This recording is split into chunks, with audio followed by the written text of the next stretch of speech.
OnePlus Note CE change lock screen clock to 12 hour setting. नमस्कार दोस्तों, स्वागत है आप सभी का तिखराज यूट्यूब चैनल पर। तो दोस्तों आज की इस वीडियो पर मैं आपको बताऊंगा कैसे आप जो है लॉक स्क्रीन के जो क्लॉक है उसको 12 आवर फॉर्मेट में चेंज कैसे कर सकते हैं, ये मैं आपको इस वीडियो पे बताने वाला हूँ। ठीक है, वीडियो को अंत तक देखिएगा दोस्तों, कैसे ये पॉसिबल है और कैसे आप चेंज कर सकते हैं यही मैं आपको इस वीडियो पे बताऊंगा। तो वीडियो को अंत तक देखिए, जो भी सेटिंग है उसको फॉलो करें तो दोस्तों आपके लॉक स्क्रीन के जो क्लॉक है वो भी काफ़ी आसानी से 12 आवर्स फॉर्मेट में चेंज हो जाएगा। वीडियो शुरू करने से पहले अगर आपने चैनल को सब्सक्राइब नहीं किया है तो सब्सक्राइब करते हुए बेल आइकन को क्लिक करें, और अगर आप ऑनलाइन पैसा कमाना चाहते हैं तो वीडियो डिस्क्रिप्शन पे आपको जो है लिंक मिल जाएगा। तो सबसे पहले आपको क्या करना है, आपको सेटिंग आपको सेलेक्ट करना है, एंड यहाँ पे दोस्तों आपको सेलेक्ट करना होगा आपका टाइम सेटिंग।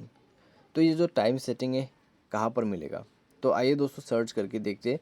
ठीक है, तो यहाँ पे है सिस्टम, दिखाई दे रहा होगा आपको, तो सिस्टम पर क्लिक करें।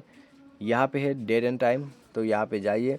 उसके बाद आपको क्या करना है, आपको ये सेटिंग इनेबल कर देना है, यूज़ 24 आवर फॉर्मेट। तो इसको इनेबल कर दीजिए, और उसके बाद जब आपका टाइम, अभी दोस्तों यहाँ पे टाइम जो है 8-9 का ही है, तो ये जो है दोस्तों AM का टाइम है। ठीक है, तो सुबह का टाइम है, तो उसके वजह से यहाँ पे आपको ये चीज़ देखने को नहीं मिलेगा।